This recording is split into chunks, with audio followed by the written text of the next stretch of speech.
All right, Knicks fans, before we get into the latest on Damian Lillard and Nerlens Noel suing Klutch Sports and Rich Paul, the bosses are on my ass. We have to get to 2,000 subscribers by tomorrow on Friday. They said, Chase, if Knicks Now by Chat Sports doesn't get to 2K subs, you might get fired, and that means no more Knicks videos, which would be a shame because I like talking Knicks basketball. So you can take care of that for me by hitting that red subscribe button down below or go to youtube.com/KnicksTV and subscribe right now so I can hang on to my job.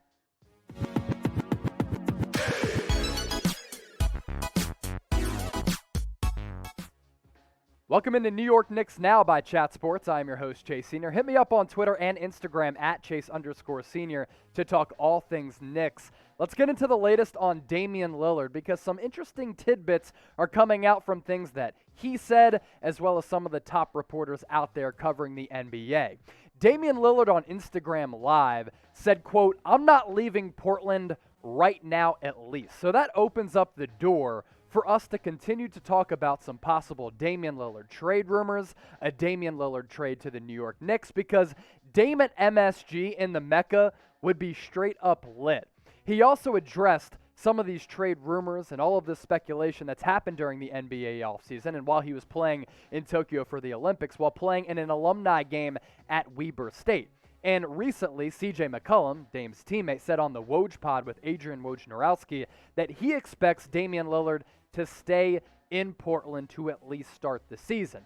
Dame addressing some of those trade rumors. I think he's been handling this well throughout what has been a tumultuous and probably very frustrating and confusing offseason. Had this to say, you get to a position where it's like, do I defend myself or do I just say nothing? For me, when I'm just hearing stuff that's not the facts, I'm going to say, I didn't say that. Some things, I've just got to let it be said. I know what the truth is. I know where I stand. It's not my duty to make the public know. It's not my job to make them aware of what that is. It definitely has been difficult. I feel like I've handled it like I've handled everything. I just let it happen. I let people talk, and I just stay true to who I am, and I stand on that. If I say something, I stand on what I said. It is what it is at this point. And I think Damian Lillard has handled all of this well. Can you imagine being employed by whatever company that you're employed by and things aren't going well? You're very frustrated with either your general manager, your CEO, your COO, your bosses, and you kind of like working for that company, but it hasn't lived up to the expectations that you thought was going to happen when you took that job. And you're thinking, okay, I might want to move on, I might not. And then all these other people, either within your company or across your industry, are making up all of these rumors about you saying this, you saying that. Can't be happy for a normal person to have to deal with that. And we have to sometimes realize that athletes are also people too.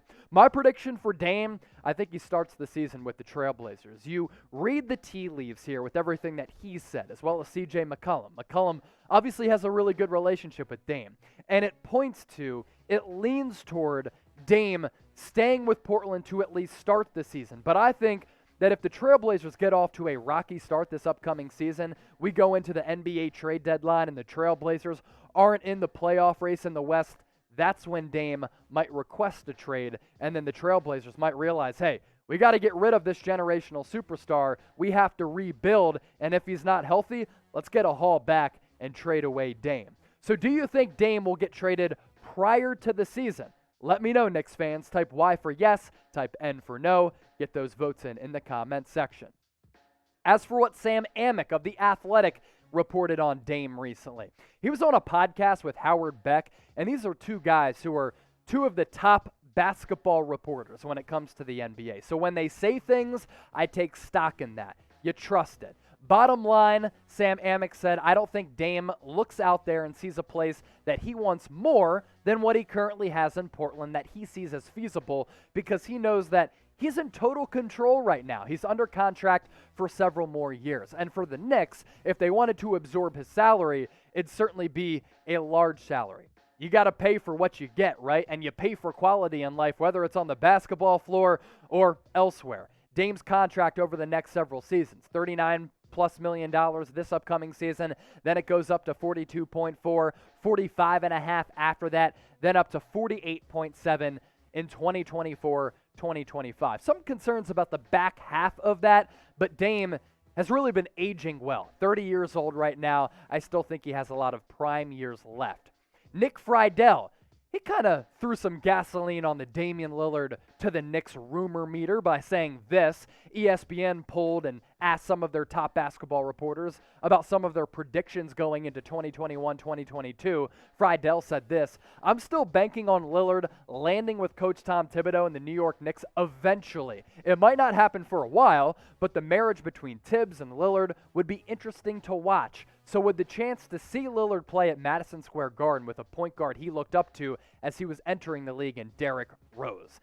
If Dame gets traded to New York, let's say that this is the starting lineup and you don't have to part ways with R.J. Barrett. Maybe you have to trade away future draft capital that you got back in that trade for Kristaps Porzingis. Maybe even you have to trade away a Miles McBride, Obi Toppin, Emmanuel Quickley.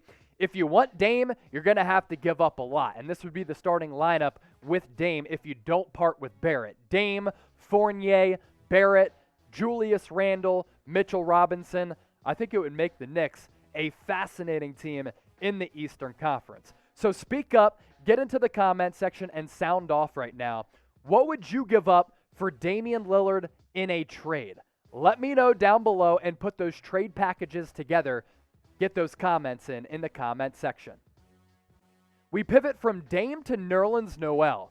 This story is actually pretty wild. According to Brian Windhorst of ESPN, Nerlens Noel filed a lawsuit against Rich Paul and Klutch Sports. Rich Paul, the same agent that represents guys like LeBron James, Anthony Davis, some of the most marquee superstars across the league. That's why this is notable. And in that lawsuit, Nerlens Noel claimed that he lost $58 million in potential salary for a deal that he turned down a couple years ago in NBA free agency. And Paul represented Noel from 2017 to 2020. Noel fired Paul, and they no longer have a relationship, and it's turned into something contentious like this where there's a lot of money riding on the line. Let's dive deeper into that report from Windhorst. At the start of free agency in 2017, Windhorst reports, Noel was represented by agent Happy Walters. Noel claims, and Walters worked for Klutch Sports. Noel claims in the lawsuit he was offered a 4-year, $70 million contract by the Dallas Mavericks, a number that was reported by several news outlets that summer. During the free agency process, though, Noel said he fired Walters and hired Paul after they met at a Ben Simmons birthday party in Los Angeles. In the lawsuit, and there wasn't a lot of shots being made on the pong table if it was a Ben Simmons birthday party, by the way. In the lawsuit, Noel said Paul advised him to pass on that $70 million offer and accept a 1-year deal so he could be an unrestricted free agent the following year, when Paul said he could get Noel a more lucrative contract. Here's what happened, though. Noel eventually did turn down the deal and signed a 1-year qualifying offer for $4.1 million. It's not quite Dennis Schroeder level bad when he turned down 4 years, $84 million, but that's pretty bad. You go from $70 million to 4.1, that'll dent your bank account for sure. I'm not sure about the legality of this. Prior to hopping on board here at Chat Sports in March, that's when I started here, I did work for a news station in Pennsylvania. Shout out to WNEP in northeastern Pennsylvania. And when it comes to situations like this, it's almost hard to side in the legality process with Nerlens Noel because he's the one that turned down the $70 million contract. At the end of the day, though, it didn't end up being all that bad for Nerlens. It's not like, he went down with some unfortunate injury and then he went broke. He did sign a 3-year deal with New York this offseason for $27.7 million in guaranteed money. It's not $70 million, but still, you get almost half of that at $27.7 million in guaranteed money. So I'm actually fascinated to see how this legal process plays out and if Nerlens Noel, his agent, and his lawyer really have anything to stand on when they do put forward these charges in this what might be a settlement down the road.